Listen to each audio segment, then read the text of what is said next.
ನಮಸ್ಕಾರ ಸ್ನೇಹಿತರೆ. ಕರ್ನಾಟಕ ಸರ್ಕಾರದ ಹೊಸ ಯೋಜನೆಯಾದ ಭೂ ಸುರಕ್ಷಾ ಯೋಜನೆ ಬಗ್ಗೆ ತಿಳಿದುಕೊಳ್ಳೋಣ. ನಮ್ಮ ಭೂಮಿಯ ಎಲ್ಲ ದಾಖಲೆಗಳನ್ನು ಸುರಕ್ಷಿತವಾಗಿ ಡಿಜಿಟಲ್ ರೂಪದಲ್ಲಿ ಸಂಗ್ರಹಿಸುವ ಹೊಸ ಕ್ರಮ. ಹಾಗೆಯೇ ನಮ್ಮ ಭೂಮಿಯ ಹಳೆಯ ದಾಖಲೆಗಳಾದ ಆರ್.ಟಿ.ಸಿ, ಎಂ.ಆರ್, ಐ.ಎಲ್, ಆರ್.ಆರ್, ಆರ್.ಆರ್.ಟಿ, ಸಾಗುವಳಿ ಚೀಟಿ ಈ ರೀತಿಯ ಎಲ್ಲಾ ದಾಖಲೆಗಳನ್ನು ನಾವು ಕುಳಿತುಕೊಂಡಲ್ಲಿಯೇ ಪಡೆಯಬಹುದು. ಅದು ಹೇಗೆ ಎಂದು ನಾನು ತಿಳಿಸಿಕೊಡುತ್ತೇನೆ ಬನ್ನಿ. ಈ ವಿಡಿಯೋವನ್ನು ಪೂರ್ತಿ ನೋಡಿ, ಹಾಗೆಯೇ ನಾನು ಹೇಳಿದ ಪ್ರತಿಯೊಂದು ಸ್ಟೆಪ್ ಅನ್ನು ಫಾಲೋ ಮಾಡಿದರೆ ನಿಮಗೆ ಎಲ್ಲಾ ಮಾಹಿತಿಗಳು ಸರಿಯಾಗಿ ದೊರೆಯುತ್ತದೆ. ನಾನು ಈಗಾಗಲೇ ಮೊದಲೇ ಇದರ ಬಗ್ಗೆ ಒಂದು ವಿಡಿಯೋ ಮಾಡಿದ್ದೀನಿ. ಅದರ ಲಿಂಕ್ ಅನ್ನು ಡಿಸ್ಕ್ರಿಪ್ಷನ್ ನಲ್ಲಿ ಕೊಟ್ಟಿರುತ್ತೇನೆ, ನೋಡಿ. ಇನ್ನು ಯಾರಾದರೂ ನಮ್ಮ ಯುವರ್ ಇನ್ಫೋ ಕನ್ನಡ ಚಾನಲ್ಗೆ ಸಬ್ಸ್ಕ್ರೈಬ್ ಆಗಿಲ್ಲ ಅಂದ್ರೆ ಸಬ್ಸ್ಕ್ರೈಬ್ ಆಗಿ, ಹಾಗೆಯೇ ಬೆಲ್ ಐಕಾನ್ ಕ್ಲಿಕ್ ಮಾಡ್ಕೊಳ್ಳಿ. ನಾವು ಮಾಡಿದಂತ ಎಲ್ಲ ವಿಡಿಯೋಗಳು ನಿಮಗೆ ನೋಟಿಫಿಕೇಶನ್ ಬರುತ್ತದೆ, ಹಾಗೆ ಆಗುತ್ತದೆ, ಪ್ರೋತ್ಸಾಹ ದೊರೆತಂತೆ ಆಗುತ್ತದೆ.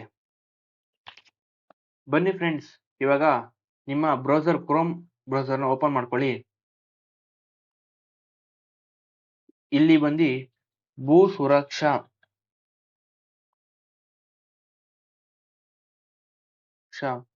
ಅಂತ ಸರ್ಚ್ ಮಾಡಿದ್ರೆ ಭೂ ಸುರಕ್ಷಾ ಅಂತ ಫಸ್ಟ್ ವೆಬ್ಸೈಟ್ ಬರುತ್ತೆ. ಕ್ಲಿಕ್ ಮಾಡ್ಕೊಳ್ಳಿ. ಇಲ್ಲಿ ನಿಮ್ಮ ಮೊಬೈಲ್ ನಂಬರ್ನ ಹಾಕ್ಬೇಕಾಗುತ್ತೆ.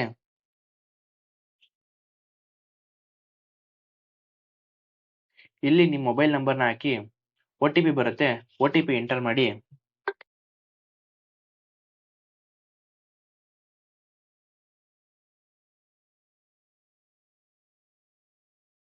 ಲಾಗಿನ್ ಆಗಿ, ನೀವು ಲಾಗಿನ್ ಆದ್ರೆ ಇಲ್ಲಿ ಅರ್ಜಿದಾರರ ಮಾಹಿತಿನ ನೀವು ಎಂಟ್ರಿ ಮಾಡಬೇಕಾಗುತ್ತೆ.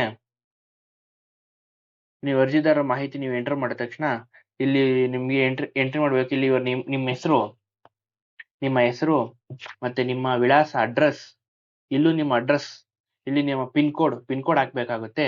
ಇಲ್ಲಿ ನಿಮ್ಮ ಇಮೇಲ್ ID ಕೊಟ್ಟು ನೆಕ್ಸ್ಟ್ ಸೇವ್ ಅಂತ ಕೊಡಿ, ಉಳಿಸಿ ಅಂತ ಕೊಟ್ಟೆ. ನೆಕ್ಸ್ಟ್ ಇಲ್ಲಿ ನೆಕ್ಸ್ಟ್ ಅಂತ ಇದೆ, ನೆಕ್ಸ್ಟ್ ಅನ್ನೋದನ್ನ ಕ್ಲಿಕ್ ಮಾಡಿ. ಅದಾದ್ಮೇಲೆ ಇಲ್ಲಿ ನೀವು 20 ಅಕ್ಷರಗಳಲ್ಲಿ ಬರೀಬೇಕಾಗುತ್ತೆ ಲೆಟರ್ಸ್ನ. ನೋಡಿ, ಈ ತರ MR, RTC, old documents, land, ಈ ತರ 20 ಅಕ್ಷರದ ಮೇಲೆ ಇರಬೇಕು. ಮಿನಿಮಮ್ ಒಂದು 25 ಅಕ್ಷರ. ಕೆಲವರು ತುಂಬಾ ಕಮ್ಮಿ ಬರೀದಾಗ ಪಾಪಪ್ ಬರಲ್ಲ. ಪಾಪಪ್ ಬರ್ದೇ ಹೋದ್ರೆ ನಿಮ್ಗೆ ನೆಕ್ಸ್ಟ್ ಪ್ರೊಸೆಸ್ಗೆ ವರ್ಕ್ ಆಗಲ್ಲ. ನೋಡಿ, ಇದಾದ್ಮೇಲೆ 25 ಅಕ್ಷರ ಬಂತು. ಇವಾಗ ಕನ್ನಡ ಅಂತ ಕ್ಲಿಕ್ ಮಾಡ್ಕೊಂತೀನಿ. 2 ಲ್ಯಾಂಗ್ವೇಜ್ ಅಲ್ಲಿ ಯಾವ್ದು ಬೇಕಾದ್ರೆ ಕ್ಲಿಕ್ ಮಾಡ್ಕೋಬಹುದು. ಇವಾಗ ಹೊಸ ವಿನಂತಿ ರಚಿಸಿ ಅಂತ ಇದೆಯಲ್ಲ, ಇದನ್ನ ಕ್ಲಿಕ್ ಮಾಡ್ತೀನಿ. ಇಲ್ಲಿ ಪಾಪಪ್ ಬರುತ್ತೆ, ನೀವು ವಿನಂತಿಯನ್ನು ಸಲ್ಲಿಸಲು ಬಯಸುವಿರಾ? ಇಲ್ಲಿ ಎಸ್ ಅಂತ ಕೊಡ್ಬೇಕು. ಎಸ್ ಅಂತ ಕೊಟ್ರೆ ನೆಕ್ಸ್ಟ್ ಅನ್ನೋದು ಓಪನ್ ಆಗುತ್ತೆ. ಎಸ್ ಅಂತ ಕೊಡಿ. ಇಲ್ಲಿ ತಿರ್ಗಿ ನೆಕ್ಸ್ಟ್ ಅಂತ ಕೊಡಿ. ಇಲ್ಲಿ ಬಂತು ನೋಡಿ. ನಾನು ಆಲ್ರೆಡಿ ಡಿಸ್ಕ್ರಿಪ್ಷನ್ ಅಲ್ಲಿ ಲಿಂಕ್ ಹಾಕಿದ್ದೀನಿ, ಆಯ್ಕೆಯ ಪ್ರಕಾರ ಯಾವ ರೀತಿ ಹುಡುಕ್ಬೇಕು ಅಂತ. ಆ ವಿಡಿಯೋ ನೋಡಿ ಈ ಡಾಕ್ಯುಮೆಂಟ್ಸ್ ನ ತಗೊಳ್ಳಿ.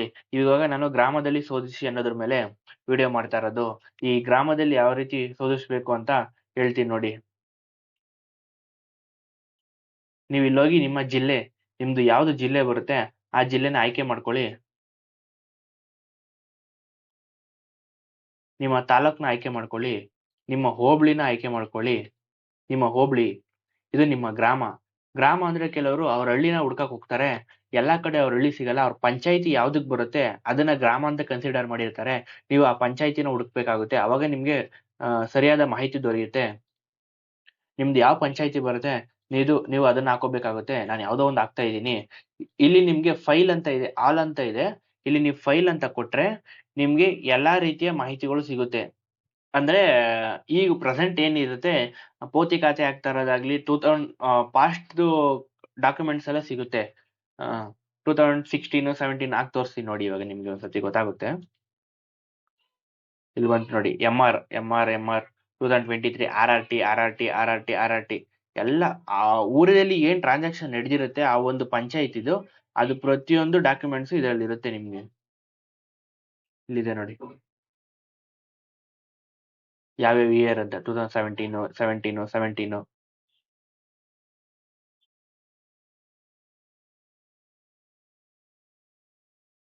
ಇಲ್ಲಿ ನಿಮ್ ಜಿಲ್ಲೆ ಹಾಕೊಳ್ಳಿ. ನಿಮ್ಗೆ ಯಾವ ಜಿಲ್ಲೆ ಬರುತ್ತೆ ಆ ಜಿಲ್ಲೆ. ಇಲ್ಲಿ ನಿಮ್ ತಾಲೂಕ್ ಹಾಕೊಳ್ಳಿ. ಇಲ್ಲಿ ನಿಮ್ದು ಹೋಬಳಿ ಯಾವ್ದು ಬರುತ್ತೆ ಅದು ಹಾಕೊಳ್ಳಿ. ಇಲ್ಲಿ ನಿಮ್ಮ ಪಂಚಾಯಿತಿ ಅಥವಾ ಗ್ರಾಮ,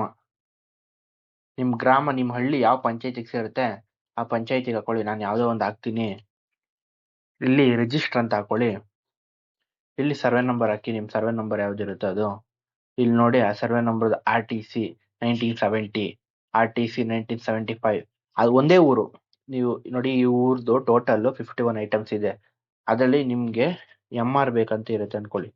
MR ಅಂತ ಸರ್ಚ್ ಮಾಡಿದ್ರೆ ಕೆಳಗಡೆ ಬಂದ್ರೆ ಫುಲ್ MR ಬರುತ್ತೆ. ನೋಡಿ ಇಷ್ಟು MR ಏನಿದೆ ಅಷ್ಟು MR ಬರುತ್ತೆ. ನಿಮ್ಗೆ ಆ ಊರ್ದು RTC ಅಂತ ಬೇಕಾಗಿರುತ್ತೆ. ನಿಮ್ಗೆ ಇಲ್ಲಿ ನೋಡಿ ಕೆಳಗಡೆ ಬಂದ್ರೆ ಫುಲ್ RTC. ನಾನು ಇವಾಗ ನಿಮ್ಗೆ ಹಳೇದು RTC ಓಪನ್ ಮಾಡಿ ತೋರಿಸ್ತೀನಿ ನೋಡಿ. 1966ನೇ ಇಸ್ವಿ ಮತ್ತೆ 67ನೇ ಇಸ್ವಿ ಇದು RTC.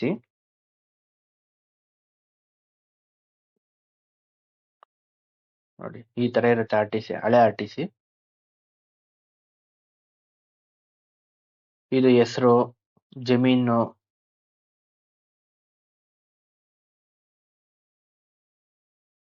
ಇದೇ ಸರ್ವೆ ನಂಬರು. ಇಲ್ಲಿದೆಯಲ್ಲ 8, 9, 10 ಈ survey number continuously serial wise ಇರುತ್ತೆ. ಅದನ್ನೇ ಸರ್ವೆ ನಂಬರ್ ಅಲ್ಲಿ ನಿಮ್ದು ಏನಿದೆ ನಿಮ್ ಸರ್ವೆ ನಂಬರ್ ಯಾರ ಹೆಸರಿತ್ತು ಅಂತ ನೋಡಿ ನೀವು ಹುಡ್ಕೋಬೇಕು. ಅವಾಗ ಕೆಲವರಿಗೆ ಡಾಕ್ಯುಮೆಂಟ್ಸ್, ಕೆಲವ್ರು ಏನ್ ಮಾಡ್ತಾರೆ ಸರ್ ನಮ್ದು ಹುಡುಕ್ತಾ ಇದೀವಿ ಸಿಗ್ತಾ ಇಲ್ಲ, ನಮ್ ಡಾಕ್ಯುಮೆಂಟ್ ಸಿಗ್ತಾ ಇಲ್ಲ ಅಂತಾರೆ.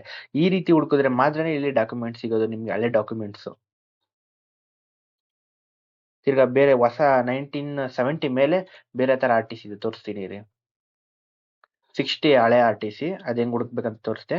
ಇದು 1970.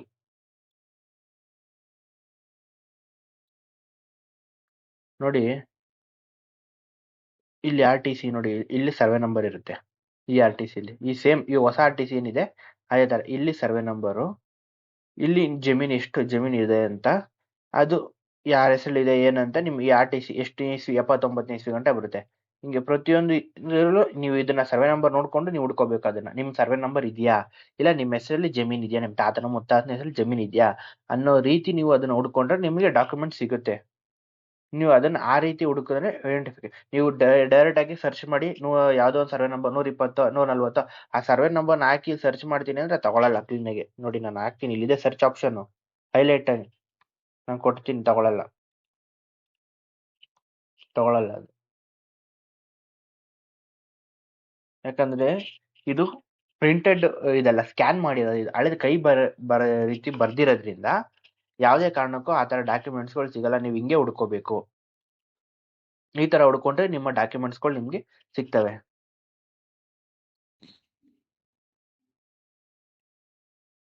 ಇವಾಗ MR ಓಪನ್ ಮಾಡೋಣ, MR ನೋಡೋಣ. ನೋಡಿ ಇದು MR. ಈ MR ಇವಾಗ ಅಡ್ಡಡ್ಡ ಇದೆ. ಇದನ್ನು ನಾವು ಉದ್ದ ಈಗ ಹಿಂಗೆ ತಿರ್ಸ್ಕೋಬೇಕು. ಇಲ್ಲಿ ಆರೋ ಮಾರ್ಕ್ ಕಾಣಿಸ್ತೈತೆ ಅಲ್ಲ, ಡಬಲ್ ಆರೋ ಮಾರ್ಕ್ ಅಲ್ಲಿ ಕ್ಲಿಕ್ ಮಾಡಿ. ಅಲ್ಲಿ ಕ್ಲಿಕ್ ಮಾಡಿದ ತಕ್ಷಣ ಇಲ್ಲಿ ರೊಟೇಷನ್ ಅಂತ ಇದೆ ನೋಡಿ, ಅಲ್ಲಿ ಕ್ಲಿಕ್ ಮಾಡಿ. ಅಲ್ಲಿ ಕ್ಲಿಕ್ ಮಾಡಿದ ಎಟ್ಕೆ ನೋಡಿ ಈ ಥರ ಬರುತ್ತೆ, ಹಿಂಗೆ ಚೇಂಜ್ ಆಗುತ್ತೆ ನೋಡಿ ಈ ಕಡೆ. ಇವಾಗ ನೀವು ಕ್ಲೀನಾಗಿ ಇವಾಗ ಸಿಸ್ಟಮಲ್ಲಿ ನೋಡ್ಬೋದು. ಇವಾಗ ಅಡ್ಡ ನೋಡೋ ಬದಲು ಸೀದಾ ನೋಡ್ಬೋದು. ನೋಡಿ MR ಯಾವ ಥರ ಇದೆ ಅಂತ. ಇಲ್ಲಿ MRಲ್ಲಿ ಪ್ರತಿಯೊಂದು ಇಯರ್ ಕೂಡ ಮತ್ತೆ ರಿಜಿಸ್ಟರ್ ಹಾಕಿರ್ತಾರೆ. ಇವಾಗ ಪೇಜ್ನ ಹೆಂಗೆ ಆ್ಯಡ್ ಮಾಡ್ಕೊಳ್ಳೋದು ಅಂತ ಹೇಳ್ತೀನಿ ನೋಡಿ. ಇವಾಗ ಇಲ್ಲಿ ವೀವ್ ಅಂತ ಇದೆಯಲ್ಲ ಅಲ್ಲಿ ಕ್ಲಿಕ್ ಮಾಡಿದ್ರೆ ಪೇಮೆಂಟ್ ಇಲ್ದೇ ಡೌನ್ಲೋಡ್ ಮಾಡ್ಕೋಬೋದು. ಇಲ್ಲಿ ಅದನ್ನ ಹೇಳ್ತೀನಿ ನೋಡಿ. ಇಲ್ಲಿ ಡೌನ್ಲೋಡ್ ಅಂತ ಇದೆಯಲ್ಲ, ಇಲ್ಲಿಗೆ ಹೋಗಿ ಇಲ್ಲಿ ಡೌನ್ಲೋಡ್ ಮೇಲೆ ಕ್ಲಿಕ್ ಮಾಡಿ. ನೆಕ್ಸ್ಟ್ ಇಲ್ಲಿ ಸೇವ್ ಅಂತ ಕೊಡಿ, ಡೌನ್ಲೋಡ್ ಆಗುತ್ತೆ. ಓಪನ್ ಮಾಡಿ ನೋಡಿ, ಇದು ಪೇಮೆಂಟ್ ಇಲ್ದರೆ ಡೌನ್ಲೋಡ್ ಆಗಿರೋದು. ಇವಾಗ ಇದೇ ಡಾಕ್ಯುಮೆಂಟ್ಸ್ನ ನಾನು ಪೇಮೆಂಟ್ ಕೊಟ್ಟು ಯಾವ ಥರ ಡೌನ್ಲೋಡ್ ಮಾಡಿಕೊಂಡ್ರೆ ಯಾವ ಥರ ಇರುತ್ತೆ ಅಂತ ತೋರಿಸ್ತೀನಿ ಬನ್ನಿ. ₹8.25 ಇದೆ ಒಂದು ಪೇಜ್ಗೆ. ಇಲ್ಲಿ ಡೌನ್ಲೋಡ್ ಅಂತ ಕ್ಲಿಕ್ ಮಾಡಿ. ಇಲ್ಲಿ ಪೇಮೆಂಟ್ ಬರುತ್ತೆ, UPI ಅಂತ ಕ್ಲಿಕ್ ಮಾಡಿ. ಇಲ್ಲಿ UPI QR ಕೋಡ್ ಅಂತ ಕ್ಲಿಕ್ ಮಾಡಿ. ಪೇ ನೌ ಅಂತ ಕ್ಲಿಕ್ ಮಾಡಿ. ಇಲ್ಲಿ QR ಕೋಡ್ ಬರುತ್ತೆ, 5 ಮಿನಿಟ್ಸ್ ಟೈಮ್ ಇರುತ್ತೆ. ನೀವು ಫೋನ್ಪೇಯಿಂದ ಇದನ್ನು ಪೇಮೆಂಟ್ ಮಾಡಿ. ನೀವೇನು ಬ್ಯಾಕ್ ಹೋಗಬೇಡಿ, ಆಟೋಮೆಟಿಕ್ ಅದೇ ಹೋಗುತ್ತೆ. ವೆಯ್ಟ್ ಮಾಡಿ ಪೇಮೆಂಟ್ ಆದಮೇಲೆ.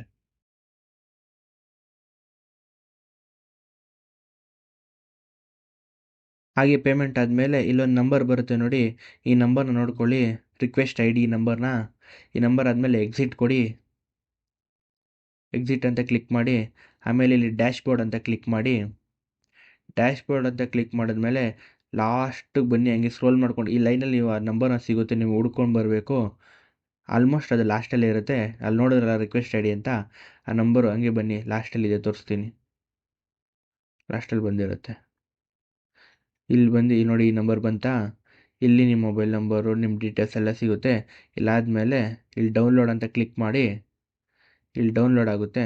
ಆ ಡಾಕ್ಯುಮೆಂಟ್ಸ್ನ ನೋಡಿ ಓಪನ್ ಮಾಡ್ತೀನಿ. ಓಪನ್ ಮಾಡ್ಕೊಂಡು ನೋಡಿದ್ರೆ ನೋಡಿ, ನಾನು ಯಾವ್ದು ಡೌನ್ಲೋಡ್ ಮಾಡಿದೆ ಇಲ್ಲೊಂದು ಬಾರ್ ಕೋಡ್ ಬರುತ್ತೆ.